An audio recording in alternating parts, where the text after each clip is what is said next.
प्यारे दोस्तों नमस्कार। चलिए बढ़ते हैं और हिंदी साहित्य के इतिहास के महत्वपूर्ण प्रश्नों तक पढ़ते हैं। गागर में सागर भरने का कार्य किस कवि ने किया था? गागर में सागर भरने का कार्य किस कवि ने किया है? बिहारी उत्तर है अपना, बिहारी ने। नेक्स्ट है, गाथा कहने से किस लोक प्रचलित काव्य भाषा का बोध होता है? गाथा कहने से किस लोक प्रचलित काव्य भाषा का बोध होता है? प्राकृत भाषा का बोध होता है। नेक्स्ट है, तुलसीदास जी का वह कौन सा ग्रंथ है जिसमें ज्योतिष का वर्णन किया गया है? तो तुलसीदास जी का वह कौन सा ग्रंथ है जिसमें ज्योतिष का वर्णन किया गया है? ठीक है जी, रामज्ञा प्रश्नावली है जिसमें ज्योतिष का वर्णन किया गया है।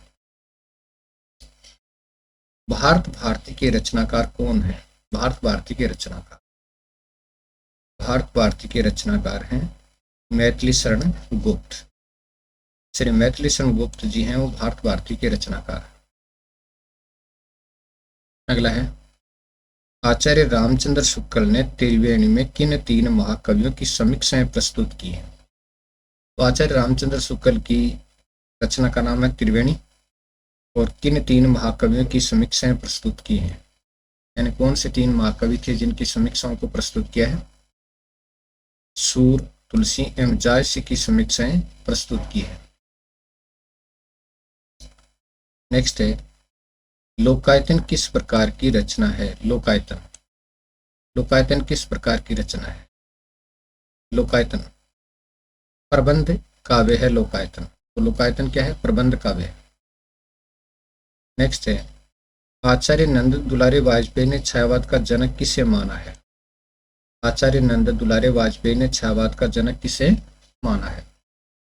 आचार्य नंद दुलारे वाजपेयी ने छायावाद का जनक सुमित्रानंदन पंत को माना है। अगला प्रश्न है, छायावाद को चित्र भाषा शैली किसने कहा था? छायावाद को चित्र भाषा शैली किसने कहा था? आचार्य रामचंद्र शुक्ल ने छायावाद को चित्र भाषा शैली नाम दिया था।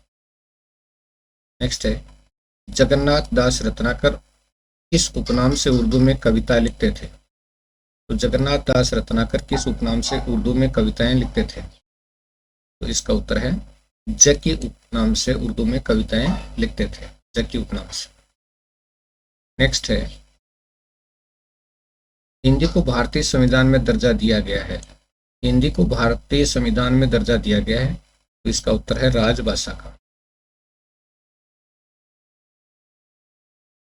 वह कौन सी रचना है जिसकी सबसे अधिक टीका लिखी गई है? वह कौन सी रचना है जिसकी सबसे अधिक टीका लिखी गई है? बिहारी सतसई है जिसकी सबसे ज्यादा टीका लिखी गई है। भूषण किस रस के कवि माने जाते हैं? भूषण वीर रस के कवि माने जाते हैं, तो भूषण को वीर रस का कवि माना जाता है। अगला है, आदि काल को आरंभिक काल की संज्ञा किसके द्वारा दी गई थी? आरंभिक काल, आदि काल को आरंभिक काल की संज्ञा किसके द्वारा दी गई थी? तो इसका उत्तर है आदिकाल को आरंभिक काल मिस्र बंधुओं द्वारा दिया गया नाम था। आदिकाल को आरंभिक काल मिस्र बंधु ने नाम दिया था। ये किसने कहा था कि साहित्य का इतिहास जनता की चित्तवृत्ति का इतिहास है? ये किसने कहा था कि साहित्य का इतिहास जनता की चित्तवृत्ति का इतिहास है? ये कहने वाले कौन थे? ये किसने कहा था कि साहित्य का इतिहास जनता की चित्तवृत्ति का इतिहास है? तो ये कहने वाले थे आचार्य रामचंद्र शुक्ल। आचार्य रामचंद्र शुक्ल ने कहा था कि साहित्य का इतिहास जनता की चित्तवृत्ति का इतिहास है। चलिए, किस कवि को अपभ्रंश का वाल्मीकि कहा जाता है? किस कवि को अपभ्रंश का वाल्मीकि कहा जाता है? तो इसका उत्तर है स्वयंभू को अपभ्रंश का वाल्मीकि कहा जाता है। स्वयंभू को अपभ्रंश का वाल्मीकि कहते हैं। नेक्स्ट है, हिंदी के प्रथम कवि माने जाते हैं। हिंदी का प्रथम कवि सैरपा को माना जाता है, तो हिंदी के प्रथम कवि के रूप में किसकी गणना की जाती है? सैरपा की गणना की जाती है। हिंदी के प्रथम मौलिक नाटक का नाम बताइए। हिंदी का प्रथम मौलिक नाटक नहुस है और ये गोपाल चंद्र गिरधरदास द्वारा विरचित रचना है। ठीक है जी। लखनऊ में प्रगतिशील लेखक संघ के प्रथम अधिवेशन की अध्यक्षता किसने की? लखनऊ में प्रगतिशील लेखक संघ के प्रथम अधिवेशन की अध्यक्षता किसने की थी? इसका उत्तर है प्रेमचंद जी ने की थी। लखनऊ में प्रगतिशील लेखक संघ के प्रथम अधिवेशन की अध्यक्षता प्रेमचंद जी। हिंदी का आदि कवि किसे माना जाता है? हिंदी का आदि कवि किसे माना जाता है? हिंदी का आदि कवि स्वयंभू को माना जाता है। हिंदी का आदि कवि स्वयंभू को माना जाता है। ठीक है। हिंदी का प्रथम उपन्यास कौन सा है? हिंदी का प्रथम उपन्यास कौन सा है? हिंदी का प्रथम उपन्यास परीक्षा गुरु है और लाला श्रीनिवास दास की ये रचना है। परीक्षा गुरु और लाला श्रीनिवास दास की ये रचना है। हिंदी का प्रथम एकांकी कौन सा है? तो हिंदी के पहले एकांकी का नाम अपने को बताना है। कौन सा एकांकी है हिंदी का प्रथम एकांकी? एक ऊंट को हिंदी का प्रथम एकांकी माना जाता है। हिंदी की प्रथम पत्रिका कौन सी है? हिंदी की पहली पत्रिका कौन सी है? समाज कौमुदी हिंदी की प्रथम पत्रिका है। समाज कौमुदी है वो हिंदी की पहली पत्रिका मानी जाती है। नेक्स्ट है, हिंदी के किस समाचार पत्र में खड़ी बोली को, हिंदी का कौन सा समाचार पत्र है जिसमें खड़ी बोली को मध्य देशीय भाषा कहा गया है? मध्य देशीय भाषा कहा गया था खड़ी बोली हिंदी को। बनारस अखबार है, बनारस अखबार में कहा गया था। नेक्स्ट अपना क्वेश्चन है, हिंदी के प्रथम कवि कौन है? तो सिद्ध सैरपा, और इनका काल है वो 9वीं शताब्दी माना जाता है। कुछ 8वीं मानते हैं, कुछ 9वीं मानते हैं, तो 9वीं शताब्दी माना जाता है।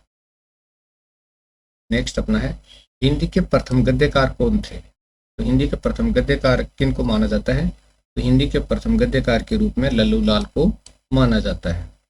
लल्लू लाल की गणना की जाती है हिंदी के प्रथम गद्यकार के रूप में।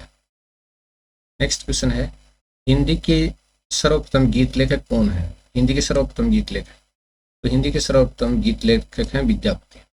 विद्यापति को माना जाता है हिंदी के सर्वप्रथम गीत लेखक के रूप में। हिंदी के सर्वप्रथम दैनिक समाचार पत्र, हिंदी का सर्वप्रथम दैनिक समाचार पत्र कौन सा है? तो दैनिक समाचार पत्र कौन सा है? समाचार सुधावर्षण है हिंदी का प्रथम दैनिक समाचार पत्र। नेक्स्ट है, हिंदी के सर्वप्रथम प्रकाशित पत्र का नाम क्या है? तो हिंदी का सर्वप्रथम प्रकाशित पत्र है उसका क्या नाम है? तो हिंदी का जो सर्वप्रथम प्रकाशित पत्र है उसका नाम क्या है? उदंत मार्तंड है, उदंत मार्तंड। ठीक है जी। अतीत के चलचित्र के रचयिता कौन है? महादेव वर्मा की यह रचना है अतीत के चलचित्र। महादेव वर्मा की रचना है अतीत के चलचित्र। श्रृंखला की घड़ियां, अतीत के चलचित्र, पथ के साथी, मेरा परिवार। अपभ्रंश का वाल्मीकि किसको कहा जाता है? अपभ्रंश का वाल्मीकि स्वयंभू को कहा जाता है। अपभ्रंश का वाल्मीकि, अपभ्रंश का वाल्मीकि किन को कहा जाता है? स्वयंभू को कहा जाता है। नेक्स्ट क्वेश्चन अपना है, अपभ्रंश भाषा के प्रथम व्याकरणाचार्य कौन थे? अपभ्रंश भाषा के प्रथम व्याकरणाचार्य कौन थे? हेमचंद्र थे। अपभ्रंश भाषा के प्रथम व्याकरणाचार्य कौन थे? हेमचंद्र। अपभ्रंश में कृष्ण काव्य के प्रणेता कौन है? अपभ्रंश भाषा में कृष्ण काव्य के प्रणेता कौन माने जाते हैं? तो कृष्ण काव्य के प्रणेता है पुष्पदंत। पुष्पदंत को माना जाता है।